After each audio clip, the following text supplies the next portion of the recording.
modern world is defined by its visibility. We live in an age of hypersurveillance, a digital panopticon where every movement is tracked, logged, and archived. Our phones ping cell towers. Our cars communicate with satellites. Our faces are scanned by security algorithms. The concept of being truly lost has become archaic, a relic of a time before the grid enclosed the globe. And yet, on March 8th, 2014, the impossible occurred. A Boeing 777, a machine weighing nearly 300,000 kilograms, laden with distinct electronic signatures, and 239 human beings, simply ceased to exist. This is not a story about a crash. A crash is a definitive end, a tragic punctuation mark in reality. This is a story about an erasure.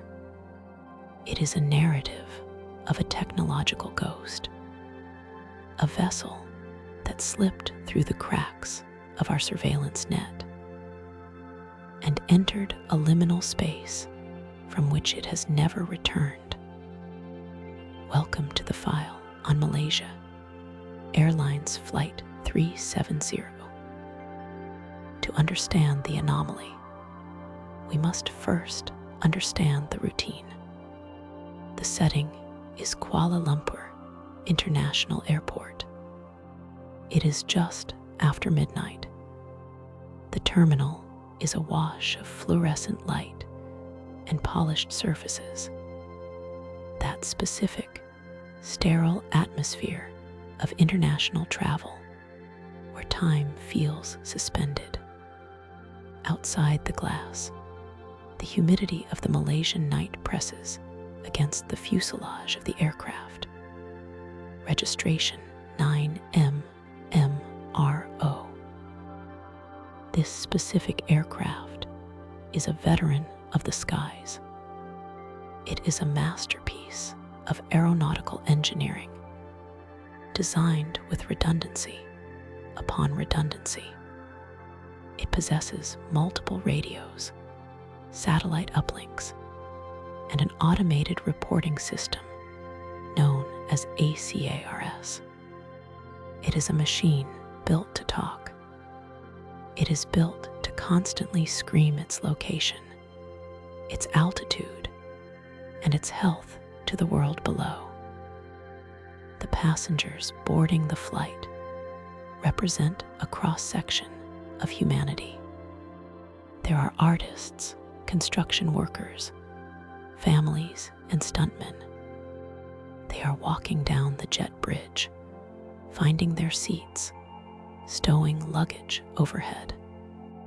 The sensory details here are mundane, which makes them haunting in retrospect. The chime of the seatbelt sign, the hiss of the air conditioning, the low murmur of tired travelers settling in for the 6-hour red-eye to Beijing. At 12:41 in the morning, the aircraft pushes back from the gate. It taxis to runway 32 right. The Rolls-Royce Trent 800 engines spool up, a deep, rising vibrato that shakes the frame. At 12:42, the plane lifts off. It climbs into the darkness over the South China Sea, ascending towards its cruising altitude of 35,000 feet. For the first 39 minutes, the flight is textbook. It is boring. It is exactly what commercial aviation strives to be. The pilots, Captain Zahiri Ahmed Shah and First Officer Farik Abdul Hamid, communicate with air traffic control with professional detachment. the data flows. The radar screens in Kuala Lumpur show a steady green blip, tagged with altitude and speed, moving northeast towards Vietnam. It is at the edge of Malaysian airspace that the threshold is crossed. The time is 1:19 in the morning. The aircraft is approaching the waypoint known as IGARI. This is the handover point, the invisible line in the sky where Malaysian Air Traffic Control passes responsibility to Ho Chi Minh City Traffic Control in Vietnam. The voice from the cockpit is calm. It gives no indication of stress, no hint of the abyss that is about to open up. The final transmission is 4 words. Good night, Malaysian 370. Those words, spoken at 1:19 and 30 seconds, are the last verbal contact humanity will ever have with the aircraft. What happens next is a sequence of events that dismantles our understanding of modern aviation safety. At 1:21 and 13 seconds, less than 2 minutes after that final farewell, the plane undergoes a digital lobotomy. The transponder, the device that squawks the plane's identity and altitude to secondary radar, goes dark. On the screens in Kuala Lumpur, the green blip does not crash. It simply vanishes. 1 second, there is a flight designated MH370 traveling at 471 knots. The next second, there is nothing, just empty black space on the monitor. In a normal emergency, a catastrophic failure, or a mid-air breakup, there is debris. There is a distress call. There is a chaotic scatter of radar returns. Here, there is only an absolute, suffocating silence. Ho Chi Minh Control waits for the plane to check in. They wait 1 minute, 2 minutes. The frequency remains silent. The plane has not established contact. By 1:39 in the morning, Ho Chi Minh contacts Kuala Lumpur to ask where the plane is. The confusion begins to ripple through the network. Lines of communication are opened and closed. Voices are raised in control rooms, but the sky remains empty. However, the plane has not vanished from physical reality, only from the digital one we rely upon. While the secondary radar lost the signal because the transponder was manually disabled or failed, the primary military radar, skin paint radar, which bounces radio waves off the physical metal of the aircraft, continued to track an object. This data, which would only be pieced together days later, paints a picture of high strangeness. Immediately after the transponder went silent, the aircraft did not continue to Beijing. It did not fall into the sea. It performed a maneuver that suggests deliberate, skillful handling. The aircraft executed a sharp turn to the left, a banking turn away from its destination, away from the safety of the flight path. It flew back over the Malay Peninsula. It passed south of Penang Island. The first officer's cell phone reportedly made a momentary connection with a tower on the ground, a digital handshake lasting milliseconds before the signal was lost again. The plane was now a ghost. It was flying dark, without lights, without identification, traversing the night sky like a phantom. It navigated via waypoints, suggesting that whoever or whatever was in control knew exactly where they were going. It flew up the Strait of Malacca, a busy shipping lane, blending in with the clutter, effectively hiding in plain sight. At 2:22 in the morning, the primary military radar tracked the object to a position 10 nautical miles beyond a waypoint called MEKAR. There, over the Andaman Sea, at the very limit of the radar's reach, the blip disappeared for the second and final time. This should have been the end of the data. By all conventional logic, the plane vanished here. But we are dealing with a digital age mystery, and machines leave footprints even when they are asleep. The aircraft was equipped with a satellite data unit. Although the system that sends detailed performance data had been disabled or powered down, the terminal itself remained active. It was in a standby state. Think of it like a computer in sleep mode. It isn't running programs, but it is still listening for a wake-up call. For the next 6 hours, as the world below began to wake up to the news of a missing jet, as families gathered at airports in Beijing and Kuala Lumpur screaming for answers, the aircraft was still alive. Every hour, the Inmarsat satellite network sent a simple query to the plane, known as a handshake or a ping. It is a question, "Are you there?" And every hour for 6 hours, the aircraft answered, "Yes." This is the most chilling aspect of the incident.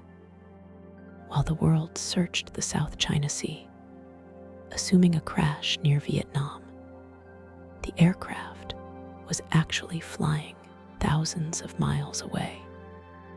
It was moving into the void. The analysis of these electronic handshakes, based on the Doppler shift of the frequency, the way the sound of the radio waves stretched or compressed as the plane moved relative to the satellite, revealed a trajectory that defied logic. The plane had turned south. It left the busy airways of Asia. It left the shipping lanes. It flew straight into the darkness of the southern Indian Ocean. This is one of the most remote places on Earth. It is a place of violent swells, freezing temperatures, and total isolation. There are no islands. There are no shipping routes. There is only water and wind. For hours, the plane cruised in the silence of the stratosphere. We have to imagine the scene inside the cabin. Was it chaotic? Or was it silent? Had the passengers succumbed to hypoxia, sleeping peacefully as the autopilot guided them toward the end of the world? The sensory deprivation of this final journey is terrifying. A silver tube filled with unconscious souls, drifting under the starlight, further and further from salvation.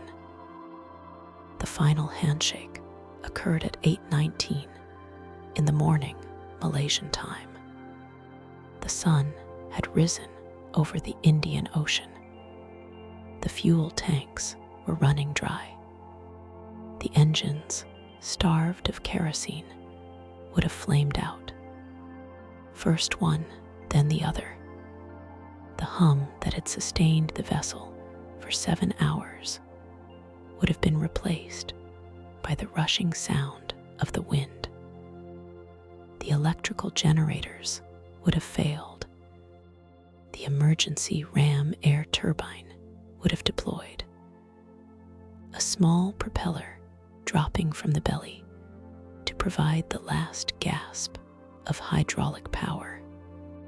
The artificial light of the screens would have flickered and died.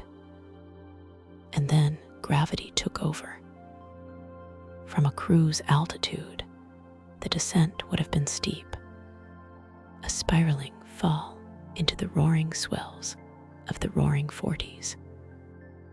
The ocean in that part of the world is deep, cold, and unforgiving. It swallows light. It swallows sound. And on that morning in March, it swallowed Flight 370. The disappearance was total. No distress signal was ever heard. No wreckage was found for years.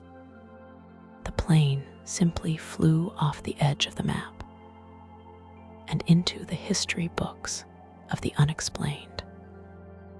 What remains is a puzzle composed of radar blips, satellite pings, and silence.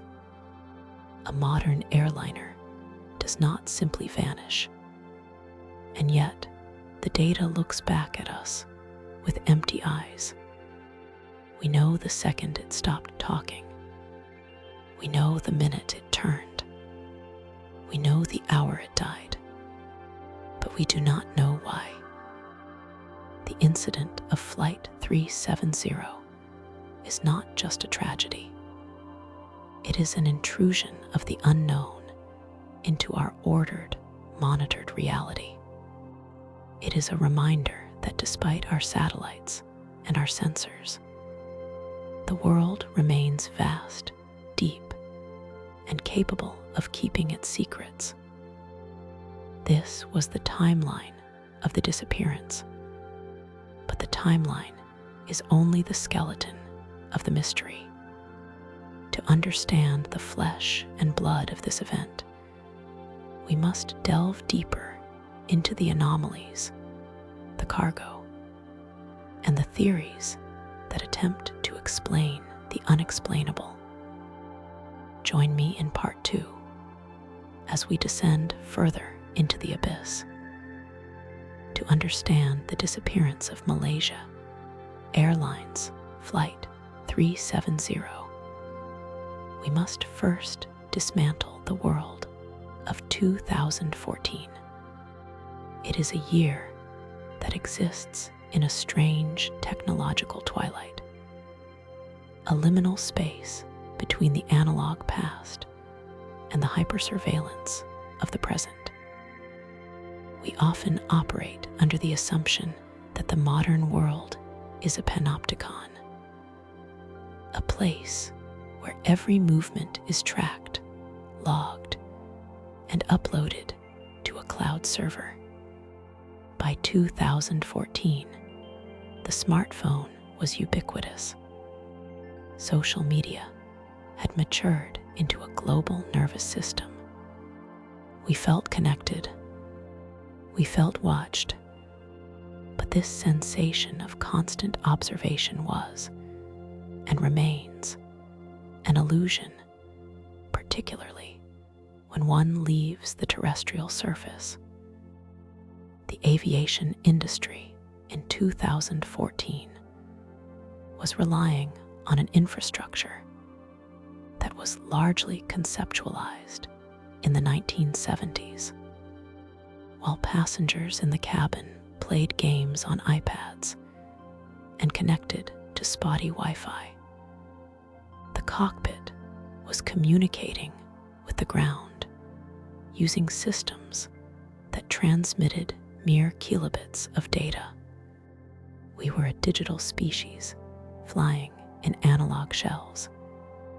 This gap between our perceived connectivity and the reality of radar limitations is the shadow in which MH370 vanished.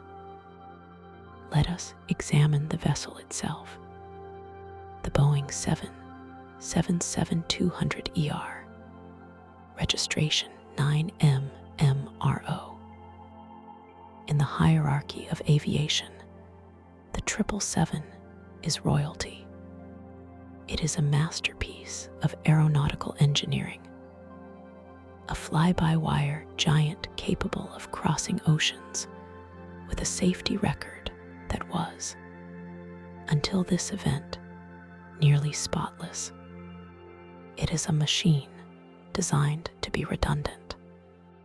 It has backup generators for its backup generators.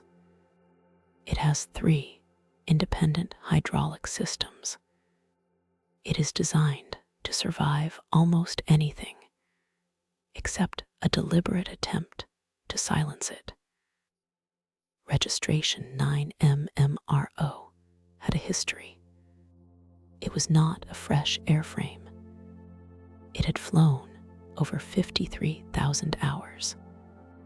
In August of 2012, 2 years prior to the disappearance, this specific aircraft was involved in a ground collision at Shanghai Pudong International Airport. Its wingtip struck the tail of a China Southern Airlines Airbus. The wingtip was sheared off, while the damage was repaired, and the aircraft was recertified for flight structural repair on a pressurized vessel. Is always a point of interest for the digital archaeologist. It creates a unique fingerprint, a scar on the aluminum skin. However, nothing in the maintenance logs suggests a mechanical failure derived from this incident. The machine was sound. The failure was not in the metal, but in the silence that enveloped it. To understand the trajectory of the mystery, we must look into the belly of the beast. The cargo manifest of MH370 reads like a list of disparate items found in an adventure game. Yet, within these items lies the fuel for 1,000 conspiracy theories. The aircraft was carrying 4,566 kilograms of fresh mangosteens. It is a sweet, tropical fruit native to Southeast Asia. This detail seems trivial until one juxtaposes it with the other significant item in the hold: 221 kilograms of lithium-ion batteries. Batteries are dangerous goods. They are prone to thermal runaway, a chemical chain reaction that creates intense heat and toxic gas. The proximity of the batteries to the fruit has led to speculation regarding a reaction between the organic moisture of the mangosteens and the volatile chemistry of the batteries. However, investigations revealed the batteries were packed in accordance with International Air Transport Association guidelines. They were not placed directly next to the fruit, yet the image persists. A hold filled with sweet perfume and potential fire, flying through the stratosphere. Also on board were 20 employees of Freescale Semiconductor. This is where the narrative often veers into the speculative. But as archivists of the obscure, we must look at the facts. Freescale was an American technology company heavily involved in defense contracts and stealth technology. The loss of 20 distinct minds, experts in their field, on a single flight is a statistical anomaly. It adds a layer of cold intrigue to the passenger manifest, transforming a tragedy into a potential geopolitical puzzle. Were they the targets, or were they simply commuters on the wrong timeline? But the most critical component of this context is not the cargo nor the passengers, but the invisible tether that kept the plane connected to the world. The ACARS system, the Aircraft Communications, Addressing and Reporting System, is the heartbeat of the plane. It sends automated bursts of data to the ground engine performance, fuel levels, altitude. At 1:07 in the morning, the ACARS sent a routine report. It showed everything was normal. 30 minutes later, the system was due to send another report. It never did. Someone or something severed the digital nervous system of the aircraft. This was not a fuse blowing. The transponder, which identifies the plane to radar, was turned off manually. The ACARS was disabled. This implies intent. It implies knowledge.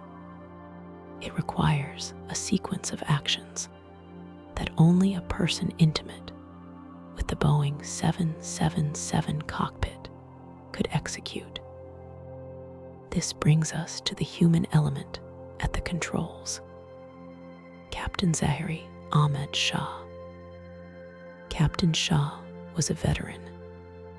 He had logged over 18,000 flying hours. He was a technical geek, an enthusiast who built his own flight simulator at home to fly, even when he was not working. In the digital debris of his life, investigators found deleted data points from this home simulator. Reconstruction of the hard drive revealed a simulated flight path plotted into the remote southern Indian Ocean, a practice run to nowhere. It was a path that ended in fuel exhaustion over the water. While not definitive proof, pilots often simulate strange scenarios. It is a chilling piece of foreshadowing. It suggests that the emptiness of the Southern Ocean was a destination that had been contemplated long before the flight took place. Contrasting the veteran captain was the first officer, Farik Abdul Hamid, young 27 years old, planning to marry. It was Farik who spoke the final words heard by air traffic control. "All right, good night." Informal, casual, the sign-off occurred at 1:19 in the morning. At that exact moment, the plane was leaving Malaysian airspace and entering Vietnamese airspace. This is the handoff point. It is the perfect blind spot. For a few minutes, Kuala Lumpur assumes you are talking to Ho Chi Minh City, and Ho Chi Minh City assumes you are still with Kuala Lumpur. If one wanted to vanish, this was the precise geographic and temporal coordinate to do it. Following the silence came the turn. Military radar, which is passive and does not require the plane's transponder to be active, caught a blip. The aircraft performed a sharp turn to the west, deviating from its path to Beijing. It flew back over the Malaysian peninsula, navigating via waypoints. This was not a chaotic drift. It was a navigated path. The aircraft was being flown. It flew up the Strait of Malacca, skirting the borders of Thailand and Indonesia. It thread the needle between flight information regions, effectively staying in the cracks of sovereignty. By flying along the borders, it appeared to radar operators on either side as potentially belonging to the other. It was a ghost exploiting the bureaucracy of borders. And then it turned south. This is where the context shifts from the technical to the geographical. The southern Indian Ocean is one of the most remote, hostile environments on Earth. It is referred to as the Roaring Forties and the Furious Fifties due to the gale force winds that whip around the globe, unchecked by land masses. The destination suggested by the satellite data is known as the Seventh Arc. This is not a place on a map. It is a mathematical calculation. After the ACARS and transponder were disabled, the plane was technically invisible. However, the satellite data unit on the plane remained powered up. It entered a standby mode, periodically shaking hands with a satellite positioned above the Indian Ocean, known as Inmarsat 3 F1. These handshakes, or pings, contained no GPS data. They were simply questions. Are you there? And the plane answering, I am here. By analyzing the burst frequency offset, the Doppler shift of the signal caused by the movement of the satellite, and the plane, engineers were able to determine that the aircraft was moving away from the satellite, deep into the southern hemisphere. The final resting place is believed to be near the Broken Ridge. This is an oceanic plateau, a world of underwater volcanoes, deep ravines, and sediment that is millions of years old. The bathymetry here is as complex and rugged as the Rocky Mountains, but buried under kilometers of crushing black water. This is the context of the disappearance. We have a state-of-the-art aircraft, effectively hardened against mechanical failure, piloted by a man who had simulated a flight to oblivion. We have a cargo hold containing a volatile mix of technology and organic matter. We have a timeline that exploits the blind spots of international air traffic control. And we have a trajectory that ends in the most inaccessible location on the planet. It was a perfect storm of technical limitations and human intent. The year 2014 gave us just enough technology to know the plane was still flying, but not enough to see where it went. We were left with a series of digital breadcrumbs leading into the dark. The aircraft flew for hours after it vanished from civilian radar. It became a zombie flight, humming through the troposphere in the dead of night, the passengers likely unconscious from hypoxia, the cabin dark, the engines burning through the fuel reserves until the tanks ran dry.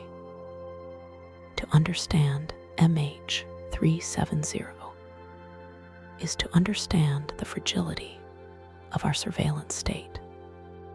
We built a world where we thought we could see everything. But on March 8th, 2014, the world blinked. And in that split second of darkness, 239 souls slipped through the cracks of the modern world and into the history of the unexplained.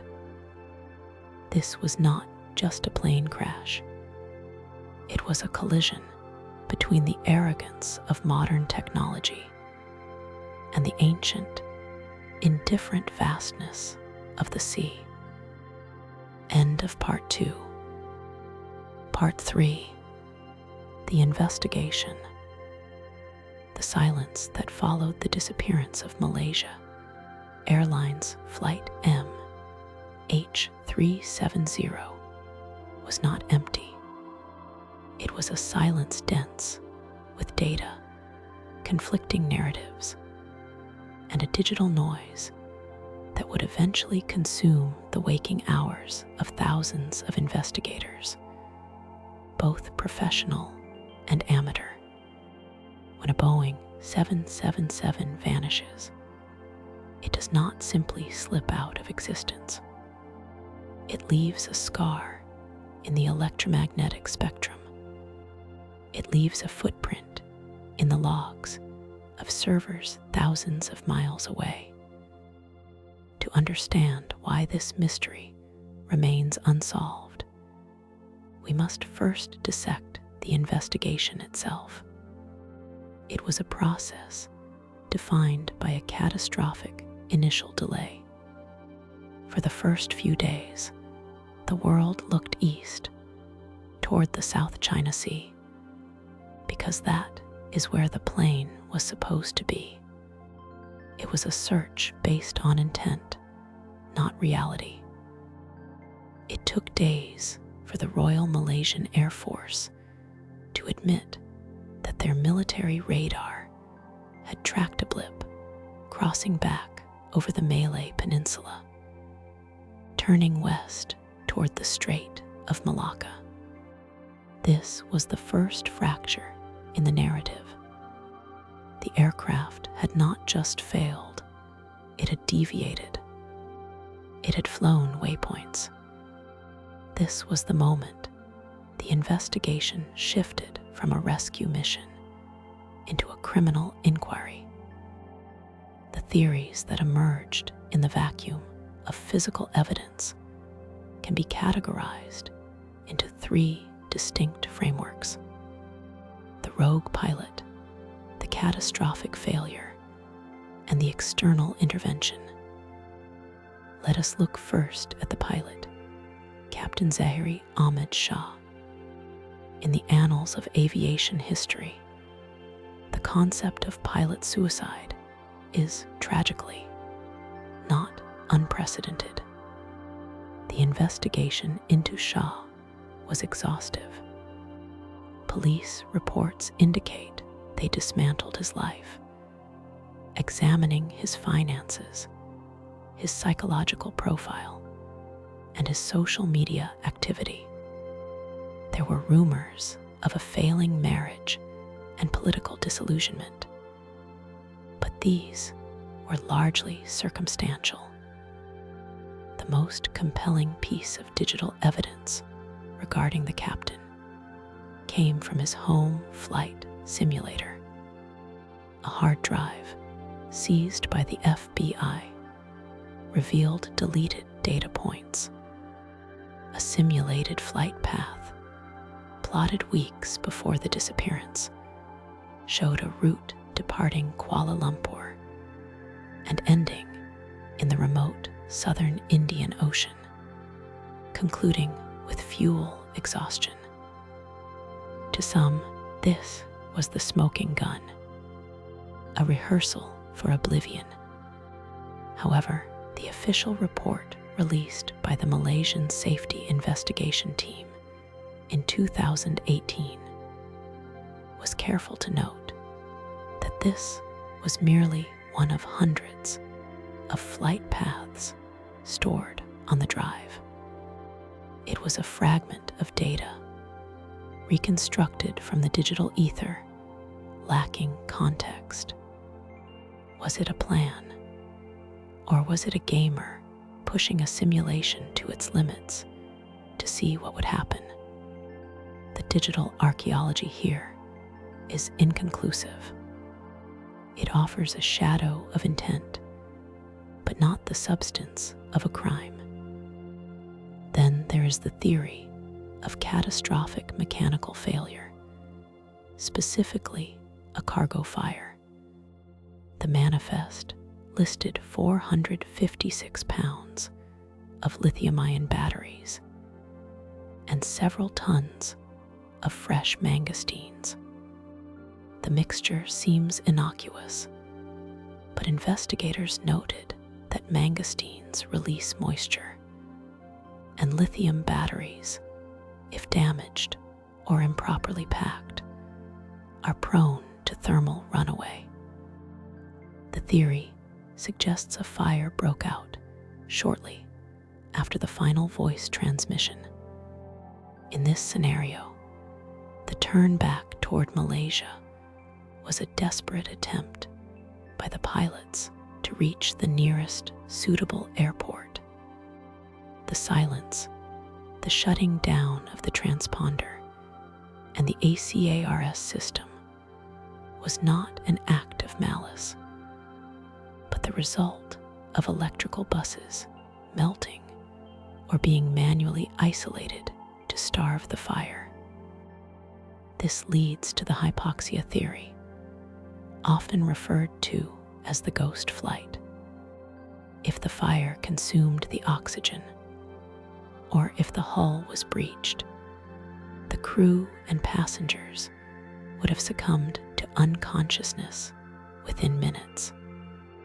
The plane, still on autopilot, would have continued flying until the fuel ran dry. It is a terrifying clinical explanation. It removes the villain and replaces him with a chain reaction of chemistry and physics.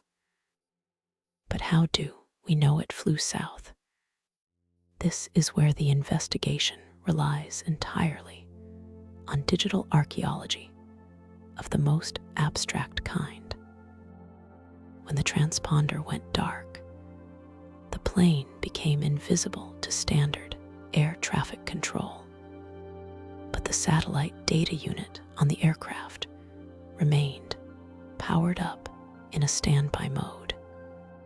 For the next 6 hours, Flight MH370 exchanged a series of automated handshakes with an Inmarsat satellite, specifically named 3F1.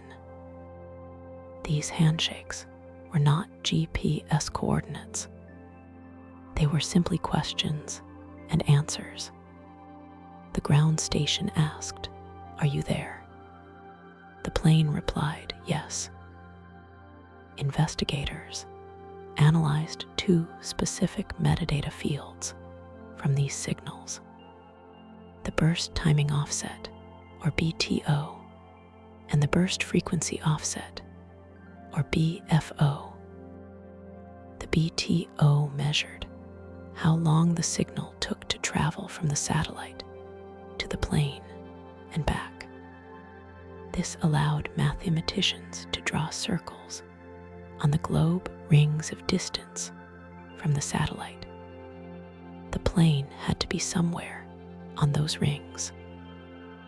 The BFO measured the Doppler shift of the signal, just as a siren sounds higher pitched when moving toward you and lower when moving away. The frequency of the satellite signal changed relative to the movement of the aircraft.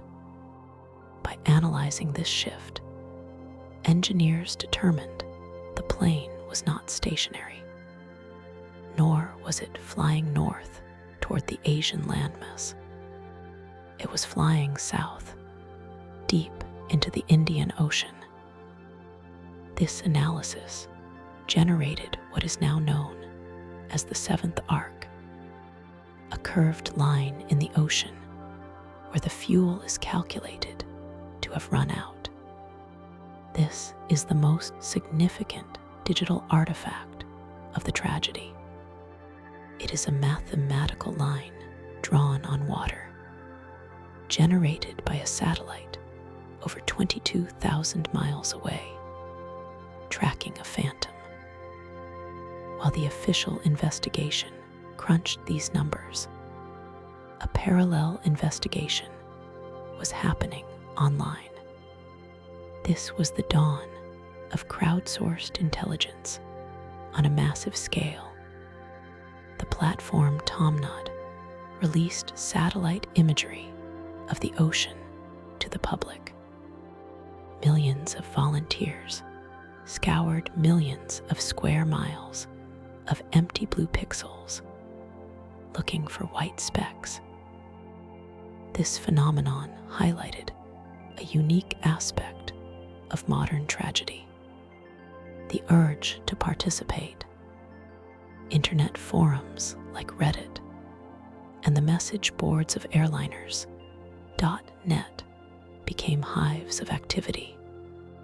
Aviation enthusiasts, radar technicians, and conspiracy theorists collaborated and argued. However, this digital excavation revealed the limitations of the crowd. The ocean is full of whitecaps, breaking waves, and floating garbage.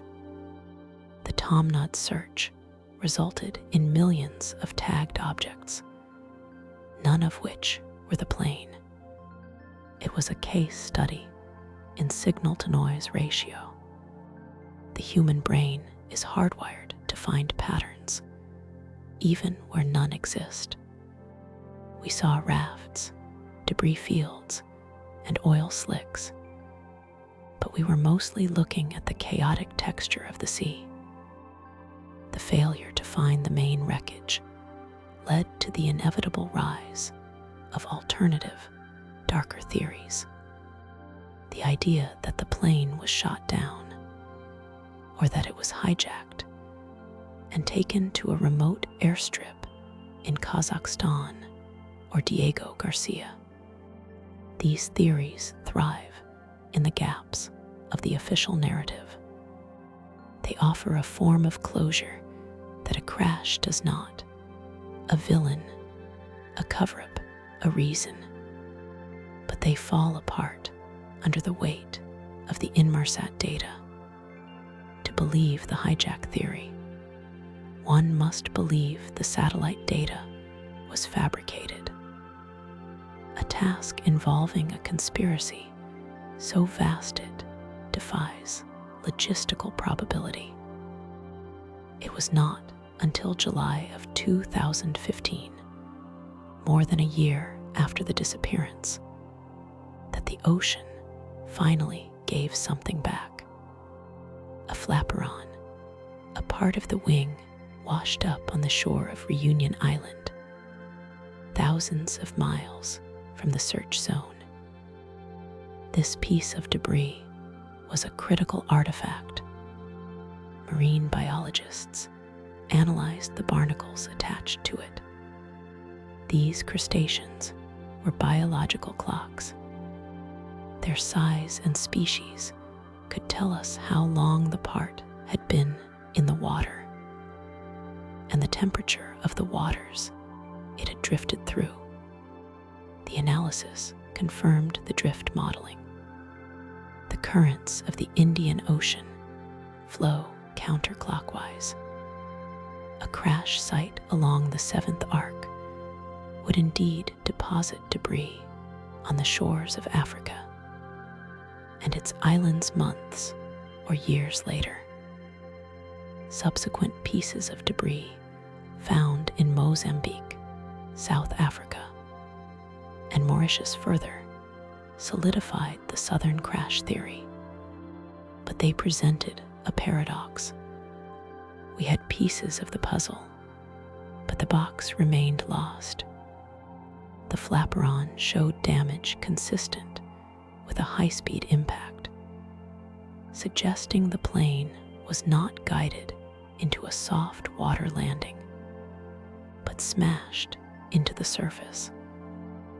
So why does it remain unsolved? The answer lies in the intersection of geography and technology. The search area in the southern Indian Ocean is one of the most unforgiving environments on Earth. The ocean floor there is a mountain range of underwater volcanoes and deep trenches, much of it previously unmapped. Searching it is akin to searching the Alps in the dark, with a flashlight beam the width of a garden hose. The digital footprints, the radar blips, and satellite pings were precise enough to prove the tragedy happened, but too blunt to pinpoint where. The BTO and BFO data provided a corridor, not a coordinate. The difference of a single degree in the plane's heading during those final hours translates to a difference of hundreds of miles in the final resting place. Furthermore, the investigation was hampered by the lack of real-time telemetry.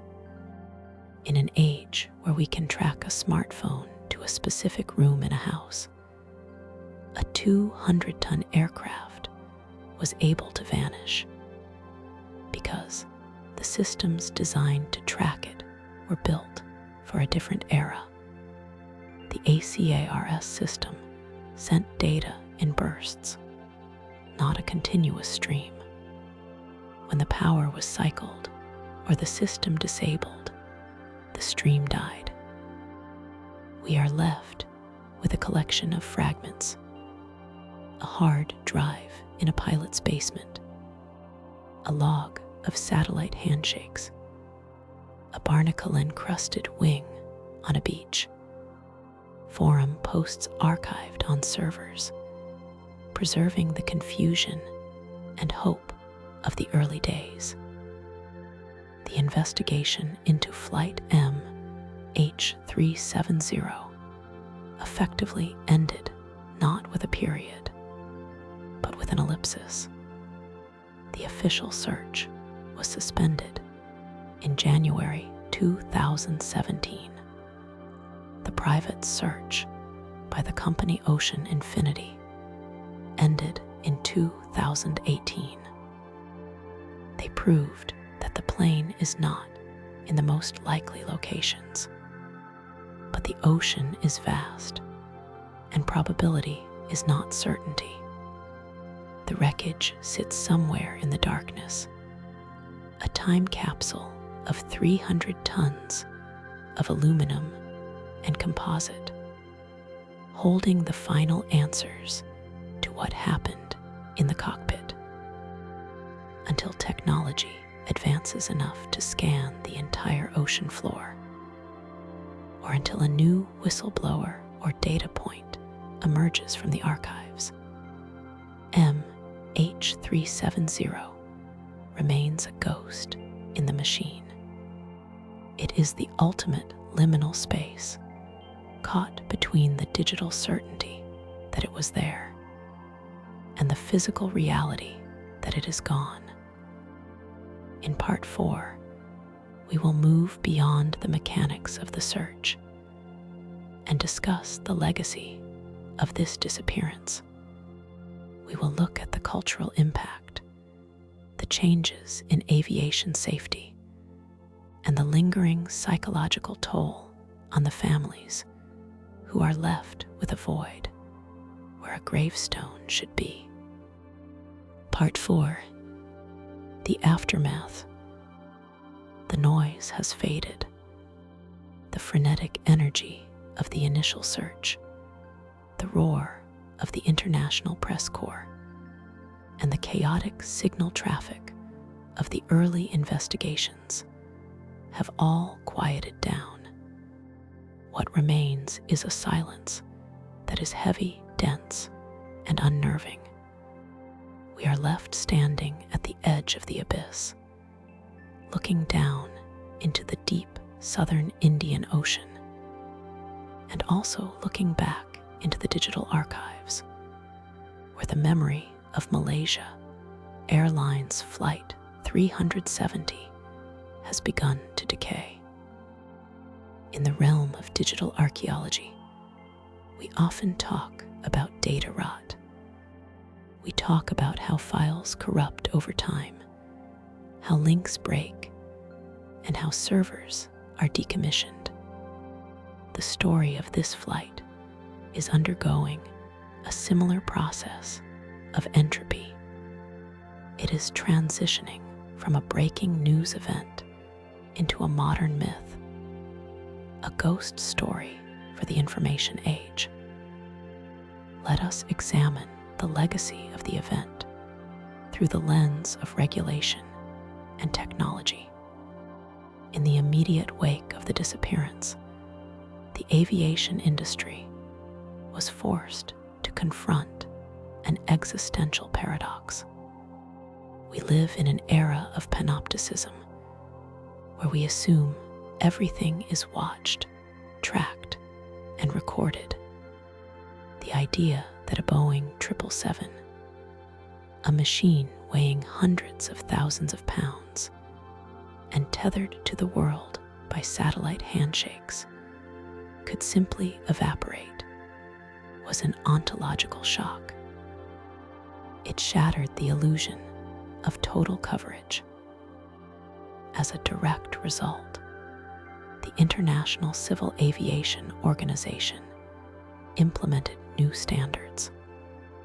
They introduced the Global Aeronautical Distress and Safety System. The mandate was clear. Aircraft must report their position at least every 15 minutes during normal operations, and every 1 minute if the aircraft is in distress. They call it autonomous distress tracking. On paper, this is the legacy of Flight 370, a tighter net, a digital leash that supposedly cannot be severed. But looking at the technical schematics, we see that the darkness still exists. Systems can still be manually disabled. Transponders can still be switched off.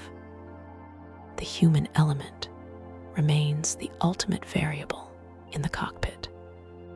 The technology has improved, but the vulnerability that allowed the plane to vanish into the night, the ability to go dark, has not been entirely engineered out of existence. We have built better fences, but the wilderness remains. Then there is the human legacy, the families of the 239 souls on board. For them, the event is not a historical footnote or a technical puzzle. It is a frozen moment in time. In the early days, the Lido Hotel in Beijing became a focal point of this tragedy. It became a liminal space, a holding pen for grief. Family members waited there for weeks, then months. The ballroom was converted into a briefing center, filled with folding chairs and projector screens showing maps of search grids that yielded nothing.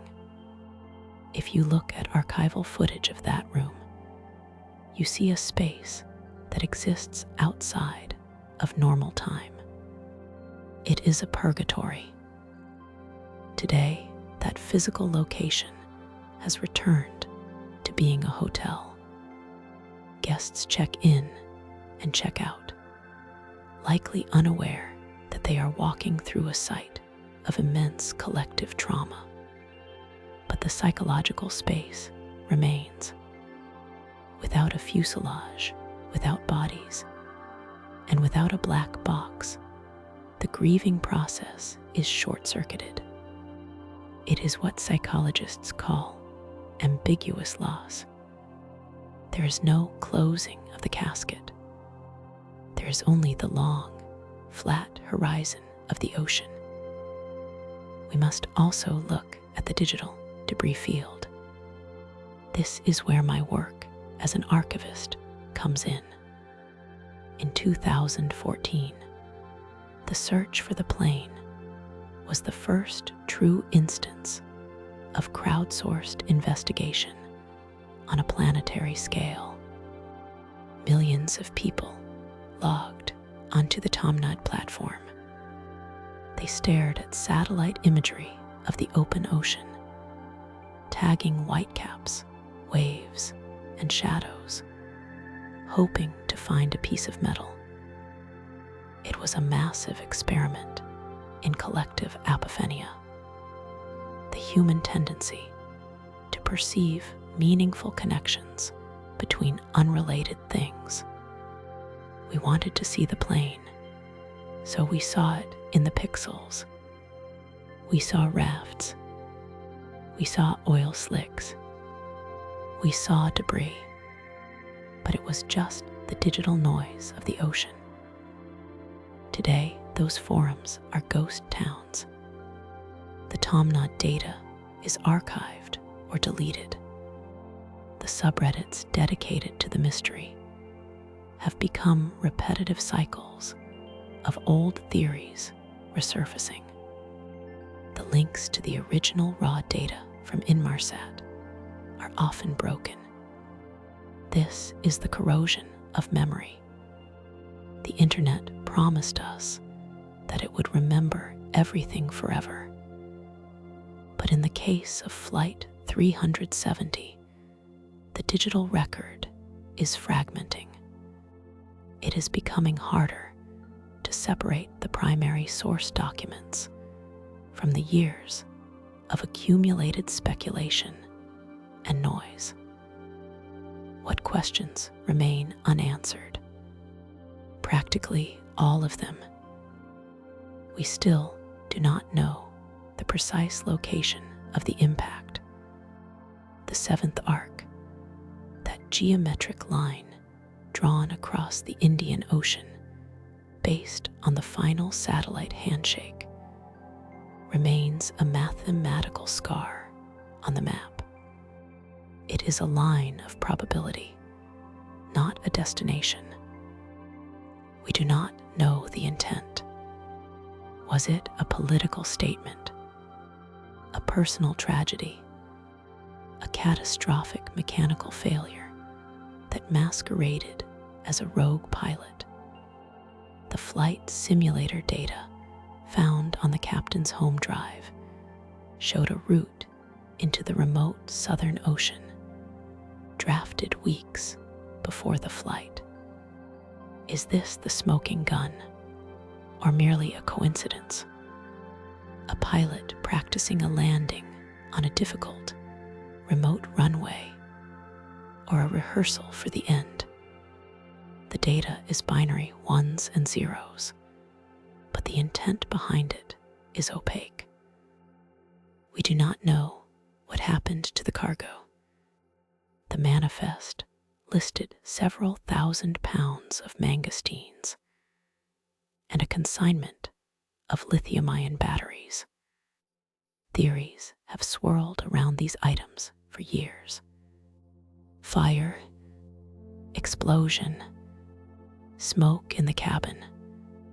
These theories provide a mechanical explanation, a comforting thought that this was an accident, a failure of the machine rather than a failure of the human spirit, but the evidence of the transponder being manually turned off at a precise moment of air traffic control handoff suggests calculation, not chaos. And what of the physical evidence? Years after the disappearance, the ocean began to return fragments. The flaperon found on Reunion Island, a piece of the wing flap found in Tanzania, debris in Madagascar. These objects are talismans of the crash. When the flaperon was analyzed, it was covered in barnacles, Lepus anatifera. Marine biologists studied the shells to determine how long they had been in the water and the temperature of the oceans they had drifted through.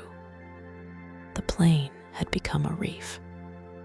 It had been reclaimed by the biology of the planet.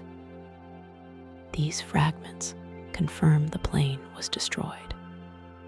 They confirm it hit the water, but they do not tell us why.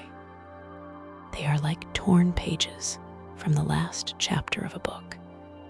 They prove the book ends, but they do not reveal the plot. The site of the crash, the main fuselage, likely sits in the bathypelagic or abyssopelagic zone. Complete darkness, immense pressure, cold that preserves. If the fuselage is intact, the passengers are still there, strapped into their seats, preserved in the anaerobic deep. It is a tomb that rivals the pyramids in its inaccessibility. As we conclude this analysis, we must reflect on what this mystery represents in the 21st century. We have mapped the surface of Mars. We can read the license plate of a car from orbit. We carry the sum of human knowledge in our pockets. And yet, a 200-foot-long metal tube carrying 239 people can simply step off the edge of the world. Flight 370 is a reminder of the limits of our control. It is a reminder that the Earth is still largely water, largely deep, and largely indifferent to us. It forces us to confront the epistemological horror of the unknown. We demand answers. We demand closure. We demand data. But the ocean offers only silence. The legacy of this flight is a creeping unease. It is the realization that no matter how much we survey, record, and track, there are still holes in the net. There are still places where the signal does not reach. The media landscape has moved on. The breaking news banners have been replaced by other tragedies, other noises. The search vessels have docked. The submersibles have been pulled from the water. But out there in the roaring 40s, where the waves are the size of buildings and the wind never stops, the truth is waiting. It is sitting in the silt, under 3 miles of water, in the dark. The plane is not lost. We know it is on Earth. We know it is in the water. It is not lost to geography. It is lost to us. It has been archived by the ocean, filed away in a drawer we cannot open, until the technology advances, or until sheer luck intervenes. Malaysia Airlines Flight 370 remains the ultimate liminal object. It is suspended between departure and arrival, between presence and absence, between history and myth. Good night, Malaysian 370.